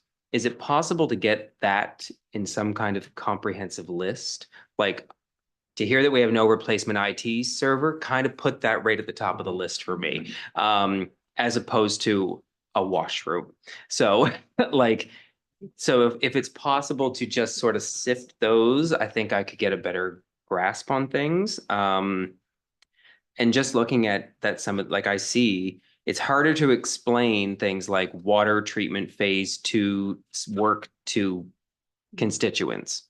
So anything that's approved that is not an accessible walkway to art, if that could be sort of laid out for us so that we could describe it to constituents to know that there's $65,000 that went to this, or that would be very much appreciative, because I feel like all of the things that we should approve are not the glitz and glamour of the town. They are going to be the underground, the sewer treatment, the electrical panel. Like, I just feel like those seem to have taken a little bit more priority for me as opposed to tennis courts. So those are just my. You can play tennis in other towns. We need IT servers. So that's just my thoughts. Carry on. Thank you. Take it. Don't worry. Okay. That was your Someone's gonna throw tennis balls out. The lights are going on. Counselor Ingham, then Counselor Madeira Voss, and then Counselor McKay. Well, I don't want to be the only counselor that's leaving Alex out, so here you go, Alex, again. So I know we talked about that you would really benefit, and this is for council's like preparation and budgeting and projects moving forward, that you would benefit from somebody that was sort of a project manager on some of these items, am I correct? And so could you talk about the necessity on that? Would that help us out? Because I'm hearing all of council are a little bit like, this has been forward, this is forward, this is forward. Would this help out to get some projects done? Because as projects move into the next year and the year after, you're asking for an extra 35, an extra 30. Would that be benefit? Is that something that should come to council so we should know? Absolutely.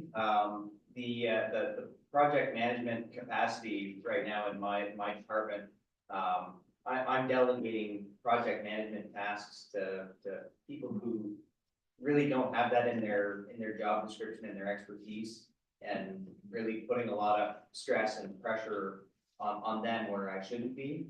And I really have no one else to delegate some of those tasks to, so I can focus more on the strategic side of getting these price estimates and reviewing priorities and things like that, where I should be spending the majority of my time.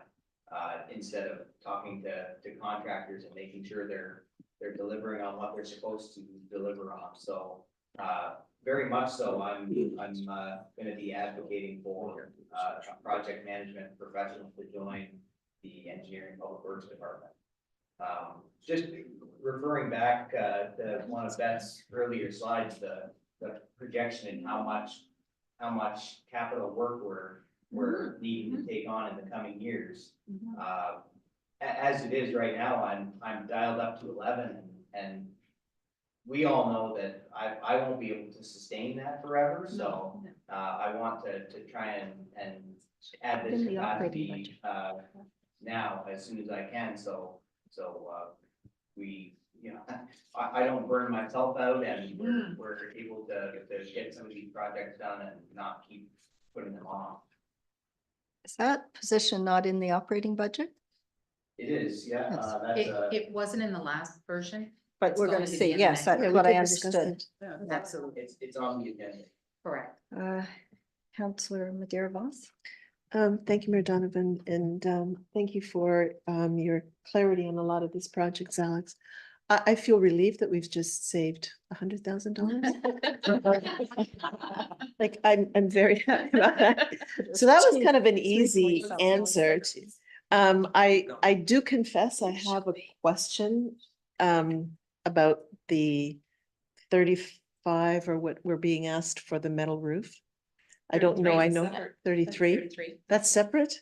Well, It's coming up, that's extra, Coming up it's coming up. tonight. Right, it's, I know it wasn't on any of this, on this list. I do share concerns about those things that are immediately, like the panels and the servers. I think those for me are, not things I would question. But on the other, I also want to acknowledge that members of our community need fitness things, exercise, they need, and I know, Councillor Butler, that there are many people from other communities that come here and use our facilities. Reservoir Park, so what you're saying is we should they should reciprocate her. But I think we still should have those things. So I'm finding it very difficult to what to say yes or no to. I'm not sure how to, apart from having those immediate practical things, that to me is just clear, we need to do those, but the others, it's, I guess, how I need a number to go to, like how much exactly, now that we've saved $100,000, what do we need? What else do we need to bring down? What's the number that we're aiming for? Are you going to be bringing us something consolidated back? I assume we're having more meetings where we'll know where we are in terms of the rate, the tax rate? Yes. Yes, so because it's hard to know what to cut if we don't know how much we need to cut. Correct. So the last version of the operating budget, the tax rate had a reduction of 0.95 cents, 0.95 of a cent, excuse me. So it equated to somewhere around $63,000, I believe. So we do have some leverage there as far as not taking that rate reduction, which we could use for other operating needs such as FTE for engineering, public works, that type of thing. Plus, there was additional, there was something that did come to light as related to the policing agreement. And there's a change with the operating budget related to that as well. So there are some contingencies that we're going to have to look to do a deeper dive so that we can have a balanced operating budget. Councillor McKay?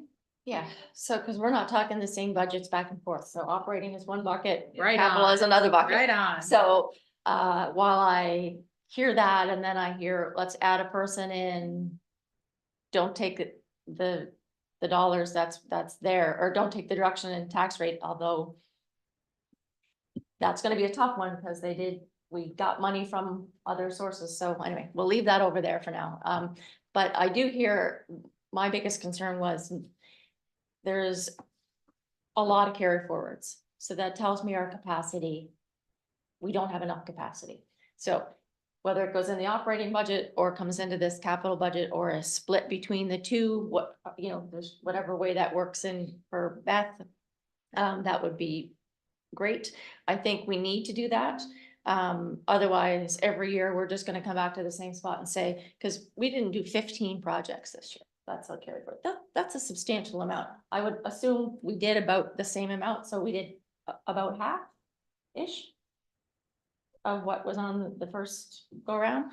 That tells me we're being unrealistic and we don't have enough capacity. So let's figure out what if we can up our capacity this year, figure out what we can really do this year, because I'm still not a big fan of promising under promise and over, well, the other way around, over promise. That I Might be don't the like, so opposite. let's do the opposite, let's do the opposite. And as Councilor Rose said, if we need IT, put the things in we really need to do. We clearly need to do the water parts, because I mean, even though those aren't, yeah, I was trying to think of the word. But they're important, and then those back up into people's basements, and then we have other problems that just continually make us things worse for our people. So I think those things are what need to be done. But there's always a good balance of what needs to be and what you want to do. So let's figure out what that is and what we can actually do this year and put something together and come back with that budget. And that's what I think we need to see. And some of the real cost estimates that Alex is working his way through, and some of the ones that were said, you know, what are these and what are they for? Figuring those things out. So we have some real good solid numbers and estimates going forward. And I think we can come to a good place in the next meeting, because we'll probably have that.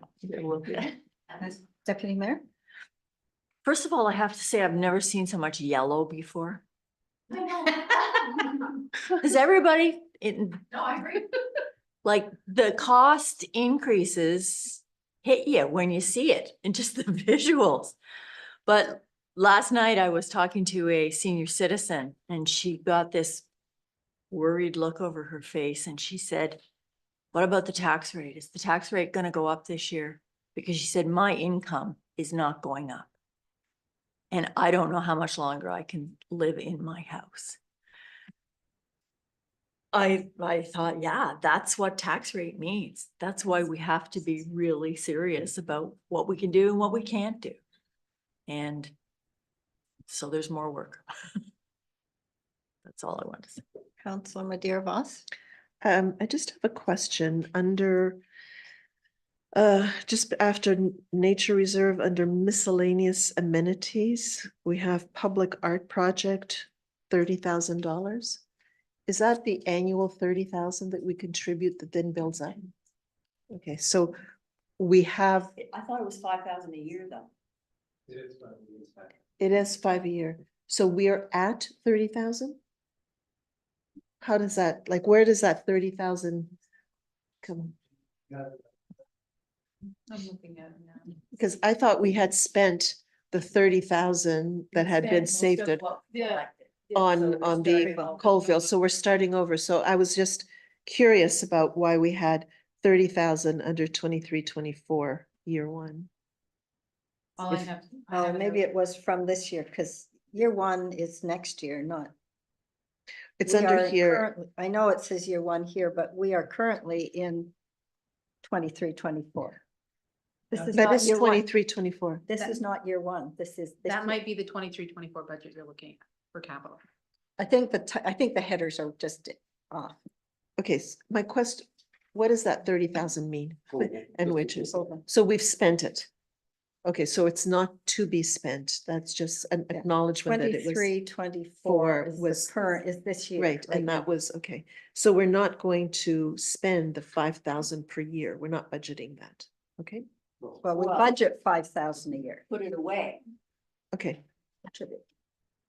Once it gets to sort of that level, we would pull it in if there's a project. And put it project in, okay. It was in the 23, sorry. It's in the 23-24 budget, so that was That was last last year. year. Or current year. Current Yeah. Otherwise, Okay. no wall. Yes. Isabel, are you done? Oh, so So what I'm hearing from council, just to make sure that we have the correct takeaways, to have a prioritization list, to create it, identifying what are our absolute must requirements to get, ensure that we monitor and maintain the core structure of our functionalities within the town, as well as prioritizing any other jobs that we have the capacity to complete, both with engineering, public works, and planning.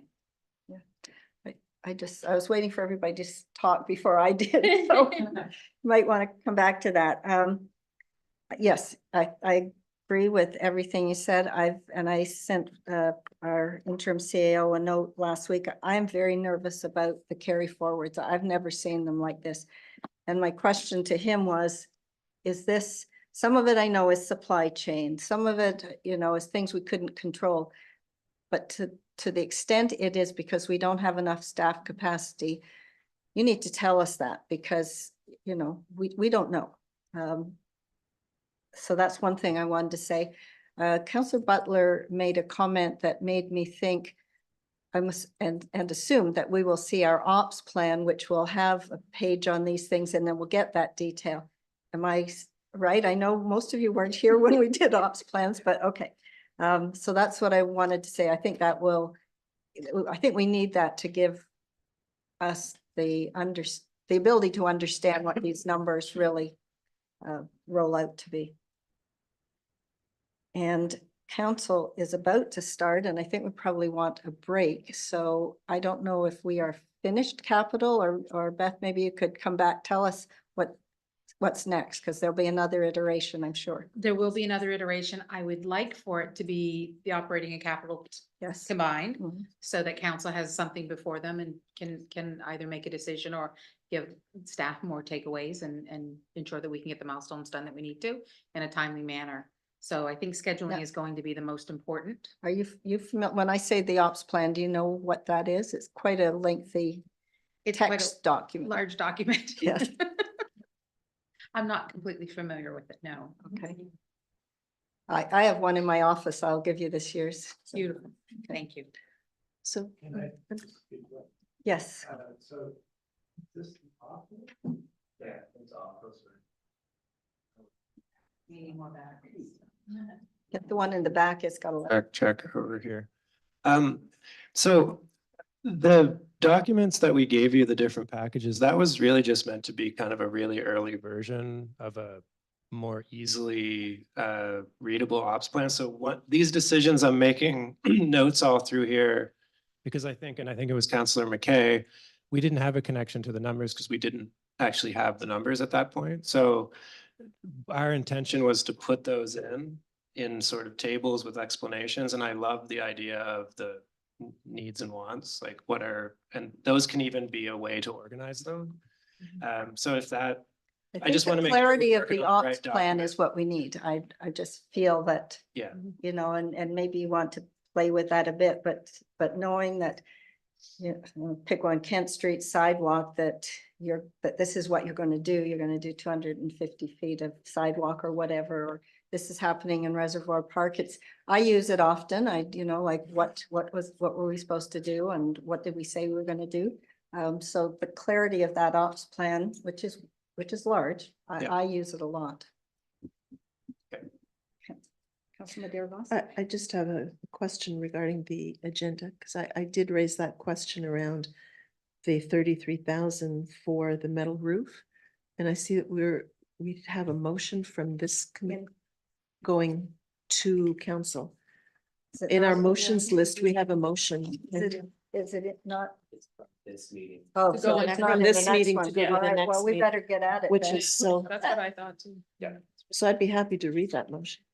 All right, I don't know. want to leave things hanging, but we do have a council meeting in 5 Can I ask minutes. a question? Yeah. So, because I thought we were getting a new, well, maybe we're not getting this year, a new version, but we said last year we did want an ops plan while we did all this, because to segment them all didn't make a whole lot of sense. So if we can get a whole package of all those things, because one thing we talked about, and I'm just going to remind Mayor Donovan, because I think it was you just sent an email about crosswalk safety. Yes.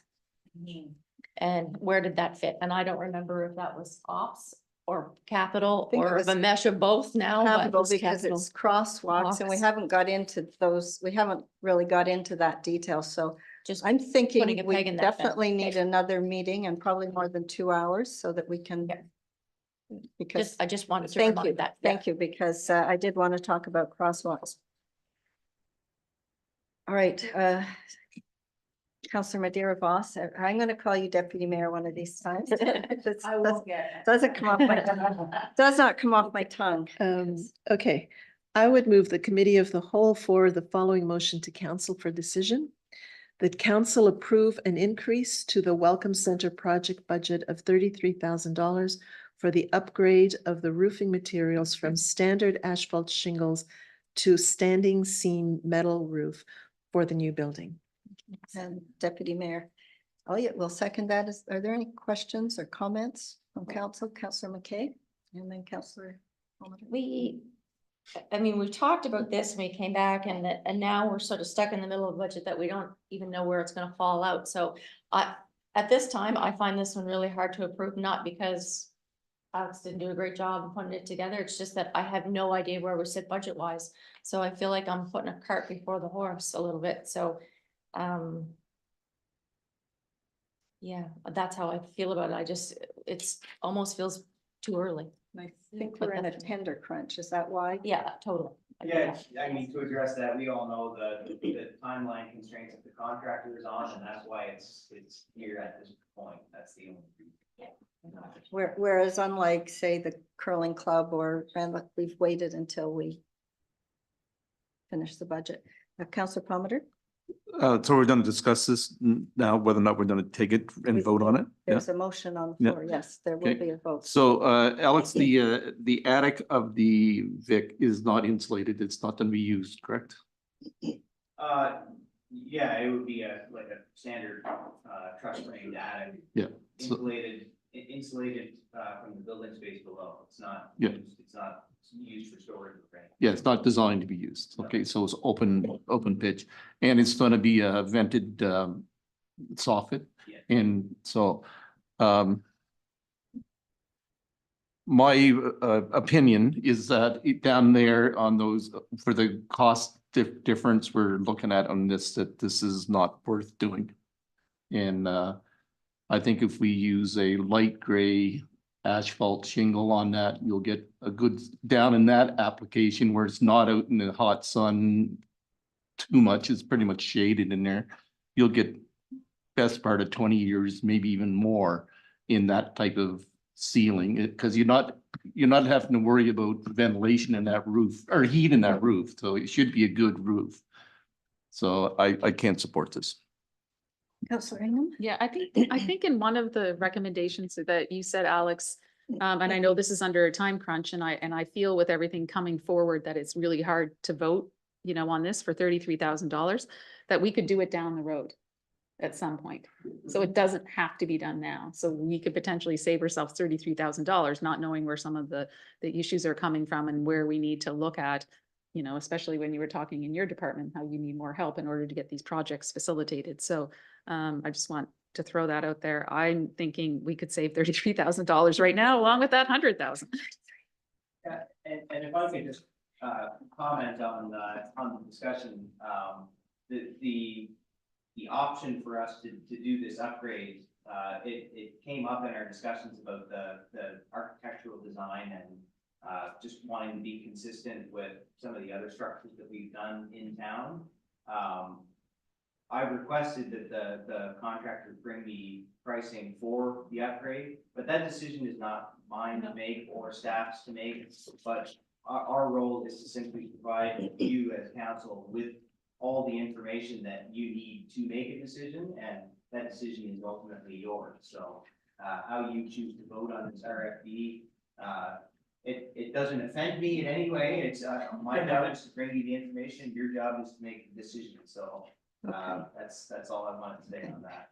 Unless there are other comments, I will call the vote. And a reminder, this will come to our meeting shortly as another vote. So even if,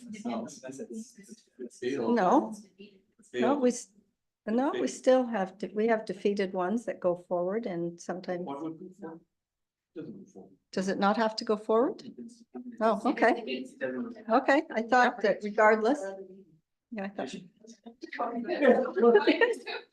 All right, all those in favor, please indicate by saying aye. Opposed? Nay. That is unanimously defeated.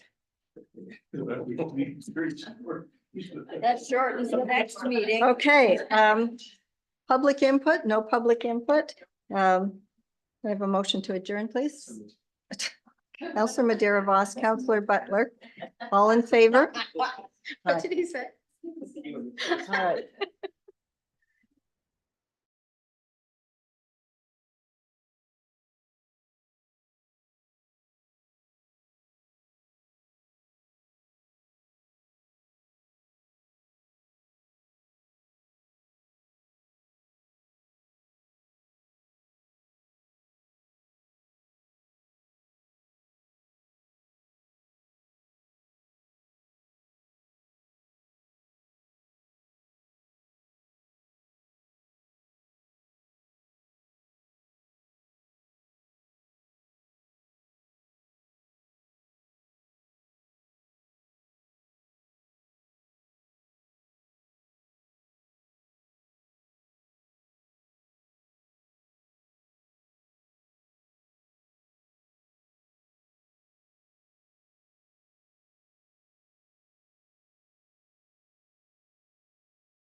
Right. Hello? Hello? Oop, wrong glasses. All right. Welcome to the Town Council meeting of March 19th, 2024. Call this meeting to order, and Deputy Mayor, do you have the land acknowledgement? I do indeed. I would like to acknowledge that Wolfville is situated in Mi'kma'ki, the ancestral and unceded territory of the Mi'kmaq. And as such, ask that we conduct our business with the 7 sacred teachings in mind: truth, honesty, love, courage, respect, wisdom, and humility. Do you have your motions for them? So we have 2 minutes to approve. The first one is the Town Council meeting of February 27th, 2024, and the Deputy Mayor can move that. That's 27 here. February 27th, 2024. Yeah. You said February 24th. No, well, Anyway, I would like to move we approve the minutes of the Town Council meeting of February 27, 2024. and I'll is there a second. seconder? Thank you, Councillor Butler. Are there any errors or omissions? All those in favor, please indicate by saying aye. Opposed? It's passed unanimously. And the Town Council in-camera meeting of February 27th, 2024. You move that? I would like to move that Town Council move the approval of the minutes from the in-camera meeting on February 27, 2024. Seconder, please. Thank you, Councillor Madeira Voss. And all those in favor, please indicate by saying aye. Aye. Opposed? Those are passed unanimously. I just have a few comments. I would like to thank the RCMP and our compliance staff for their work over what I think was a relatively calm weekend. So that was great. I would like to invite all of you and anybody who's listening and you're looking for something to do tomorrow morning at 7 o'clock at the Community Oven. It's spring tomorrow, and they have their welcome to spring equinox sunrise event. So apparently sunrise is at 7:20 tomorrow morning. If anybody's looking for a cup of coffee at the oven. And I think we all also got an invitation, and I gathered this was an invitation as well to anyone in the community on Thursday of this week. Chief Sydney Peters of Glooscap First Nation is delivering the Sydney Taylor Memorial Lecture at Acadia. I think there's a Maui that starts around 5 or 5:30, and then the lecture, and then that's followed between 8:30 and 9:30 by a reception. So that is at in the auditorium of the Casey Irving Building, and it is the 21st. The Thursday is the UN Day for Elimination of Racial Discrimination, and that's probably will be the topic of his speech. And I wonder if any member of council has something they'd like to add. Mention the women of Wolfville. Go ahead.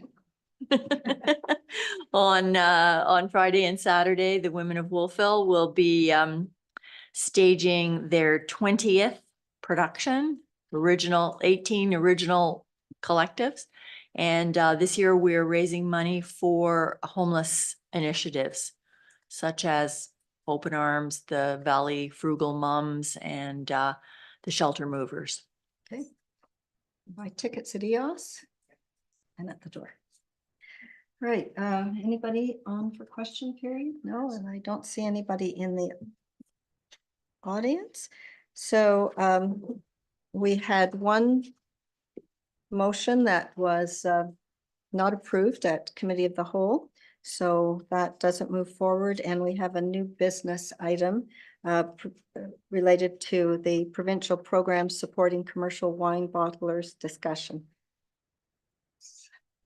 I understand somebody has a motion. Mayor Donovan has drafted the letter and it was circulated to us for input, and I think it's been finalized and ready to go. So I would move that the letter that Mayor Donovan has written to be sent on to the appropriate bodies, the Premier's office and et al. That is listed in the correspondence. Okay, and a seconder, please. I'll second that. Thank you, Councillor Butler. Is there any discussion or comment? All those in favor, please indicate by saying aye. Aye. Opposed? motion to adjourn. Counselor Butler. Thank you, Counselor Ingham. All in